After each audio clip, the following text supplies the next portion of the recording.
저 같은 경우에는 이제 소렌토 하이브리드 렌트해서 타고 있는데요. 여기 1년에 한 816만 원 정도 되는데 한 290만 원 정도는 세금을 좀 절세하는 그런 효과가 또 있습니다. 네.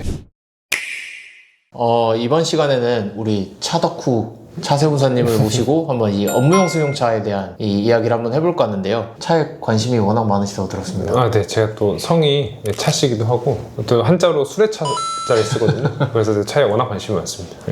요새 이제 그 대표님들께서 또 영업용 승용차 네네. 특히나 이런 팰리세이드 문의를 많이 주신다고 하던데 네네. 또 어떤 내용이죠?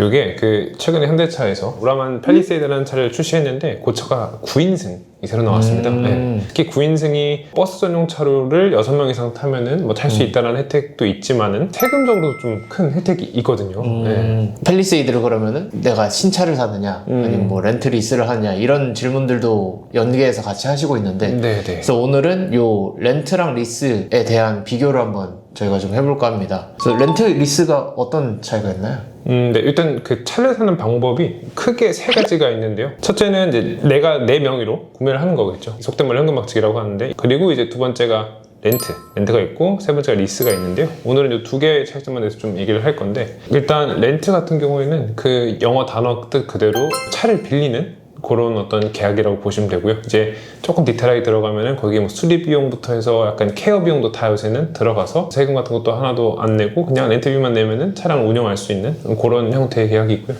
우리가 다 아시다시피 히읗자 번호판, 하허호 번호판 들어가고요. 그리고 리스 같은 경우에는 이제 밖에서 보면은 이게 내 차인지 아니면 뭐 금융회사 차인지 몰라요. 그래서 약간 비싼 차 같은 거 내가 부자다 보이고 싶으면 좀 리스 많이 타시는 편이고요. 차를 빌리는 것보다는 조금 그 차를 빌리기 위한 돈을 빌린다.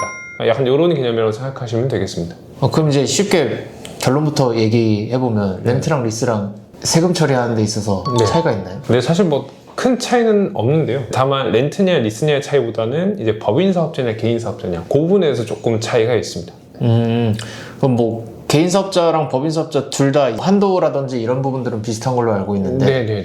그럼 어떤 차이가 있길래? 네. 특히 법인 사업자, 개인 사업자의 가장 좀 유의미한 차이라고 한다면 법인 사업자는 법인차를 이제 경비 처리를 받으려면 반드시 업무 전용 자동차 보험을 들어야 되고요. 보험이 없으시면 아예 경비 처리가 불가능합니다. 그래서 업무 전용 자동차 보험이라는 게 뭐 특이한 건 아니고 그냥 뭐 회사 사람들만 써야 된다 이런 정도 내용입니다. 근데 개인 사업자의 경우에는 한 대까지는 보험 없어도 전부 한도 내 인정해주기 때문에 이런 부분이 좀 큰 차이가 있겠습니다. 네. 그러면은 이 차를 아무 차나 사더라도 다 똑같이 이게 인정이 되나요? 이제 저는 흔히 수험 생활할 때 이렇게 많이 배웠는데요. 이제 크게 두 가지 범주로 나눌 수 있는데 하나는 데이트하러 갈 때 탈 만한 차들 그리고 이제 또 하나는 뭔가 데이트하러 가긴 타기 애매한 차들 이렇게 나눌 수 있는데 첫 번째 그런 차들은 다 한도가 있고 두 번째 차들은 이제 한도 없이 인정이 가능한 차들인데 대부분 사업용으로 쓰시는 대표님들이라면 뭐 세단이나 SUV 이런 거 일반 차들을 많이 이용을 하시잖아요. 그죠. 이런 경우에는 이런 거 같은 경우에는 이제 우리가 물주머니가 크게 두 개 있다고 생각하시면 좀 편한데요. 아주 큰 물주머니가 1,500만 원짜리가 하나 있고 그리고 그 안에 작은 물주머니가 한 800만 원짜리가 하나 있습니다. 그러니까 한도가 800만 원 한 번, 다 해서 1,500만 원 한 번 이렇게 있다라고 생각하시면 편해요. 네. 기본적으로 한 대당 1,500만 원 정도다라고 이해하시면 될 것 같고 사실 저 같은 경우에는 차 선택할 때 그냥 신경 쓰기 싫어서 렌트를 한 것도 있었거든요. 차세훈사님 타시는 그런 차량을 렌트했을 때 실제 뭐 절세 효과가 어느 정도 될까요? 저 같은 경우에는 이제 베스트셀링 카 중 하나인 소렌토 하이브리드 렌트해서 타고 있는데요. 이게 월에 한 68만 원 정도? 여기에 온갖 부대 비용부터 해서 정비 비용 같은 게 다 포함이 되어 있습니다. 제가 68만 원이니까 여기 1년에 한 816만 원 정도 되는데 예를 들어서 저의 어떤 그 소득세 실효세율이 한 35%라고 가정을 해본다면 그러면은 요 816만 원에서 한 290만 원 정도는 세금을 좀 절세하는 그런 효과가 또 있습니다. 그리고 이제 저 같은 경우에는 저도 하이브리드 차를 타고 있지만 지금 만기가 얼마 안 남았거든요. 근데 이게 계약했을 때 인수하는 그 가격이 있는데 그거랑 지금 시세가 한 1,000만 원 정도 차이가 난대요. 그래서 지금 그걸 인수해서 팔면 무조건 이건 남는 장사다라고 이제 주변에서 저도 알려줘가지고 알게 되는데 이러면 지금까지 제가 냈던 렌트료는 비용 처리해가지고 이제 세금을 줄이는 효과도 받고 네네. 처분하면서 또 처분이익이 생기네요. 네네, 그렇죠. 특히 요새는 SUV면서 하이브리드면은 중고 시장에서 인기가 워낙 많기 때문에 감가가 적습니다. 그래서 인수가보다 시장 가격이 훨씬 높기 때문에 이런 경우에는 알도 먹고 뽕도 먹는 긍정적인 두 가지 효과를 다 누릴 수 있겠습니다.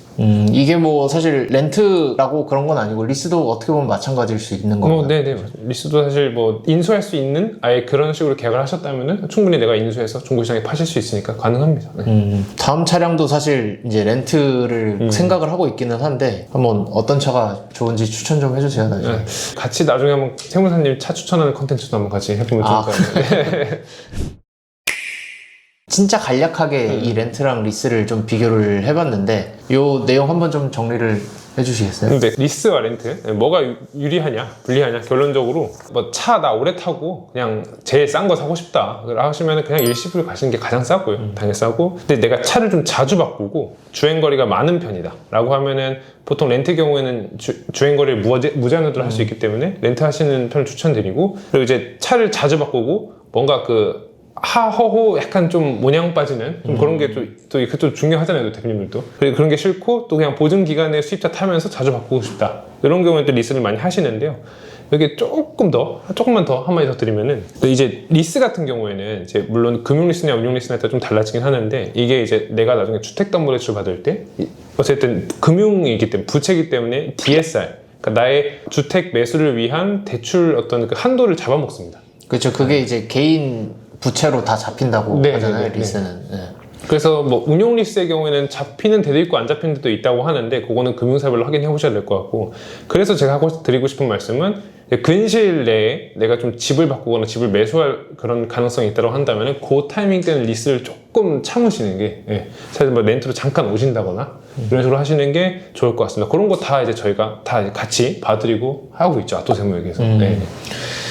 그래서 이제 어쨌든 간에 차량 하나 구매하는 것도 이 사업용 관련된 세금뿐만 아니라 추후에 이제 자산 마련에 대한 이슈까지 같이 연계돼 있으니까 이제 다각도로 좀 검토하는 게 필요할 것 같고요. 그래서 이제 오늘은 이제 리스와 렌트에 대해서 간략하게 좀 비교를 해보는 시간을 가졌는데 이제 이 영업용 차량에 대한 내용을 사실 다루려면 한도 끝도 없잖아요. 그래서 오늘은 진짜 맛배기 수준으로 좀 한번 내용을 본 것 같고, 그래서 앞으로 이제 2탄, 3탄 나가면서 좀 더 이제 심화적인 내용들도 좀 다뤄볼 테니까 관심 가지고 많이 지켜봐 주시고요. 이제 아래 저희 댓글에 상담 링크 남겨드릴 테니까 관련한 궁금한 사항은 언제든지 문의 주시면 좋을 것 같습니다. 저희 세금 이슈 구독과 좋아요 꼭 부탁드리고요. 다음에도 이제 유익한 정보로 찾아오겠습니다. 감사합니다.